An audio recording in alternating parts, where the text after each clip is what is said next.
வணக்கங்கண்ணு. இது சிங்கப்பூர் மண்ணு.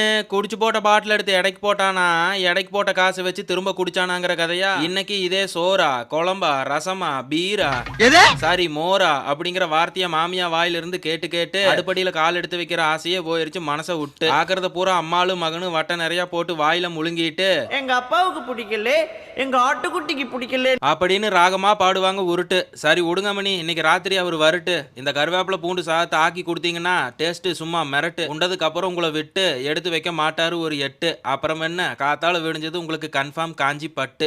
அப்படியே அறுத்து தள்ளிட்டாலும் கண்ணு அறுத்தெல்லாம் தள்ள வேண்டாம். கருவேப்பிலையை உரிச்சு வச்சுட்டு எண்ணெய் ஊற்றி மல்லி, சீரகம், மிளகு, கடலைப்பருப்பு கூட பூண்டு, கருவேப்பிலையை போட்டு நல்லா வணக்கி எடுத்து வச்சுட்டு கொஞ்சம் புளி, 2 பச்சை மிளகா, பெருங்காயத்தை போட்டு தண்ணி ஊற்றி மிக்சியில் அடிச்சு எடுத்து வச்சுட்டு தாளிப்புக்கு கடுகு, கருவேப்பிலை, பச்சை மிளகா, பூண்டை போட்டு நல்லா வணக்கி விட்டு அரைச்ச கருவேப்பிலை பேஸ்ட்டை போட்டு ஒரு நெம மஞ்சத்தூள், உப்பை போட்டு நல்லா சுண்ட விட்டு எடுத்து சோத்துல போட்டு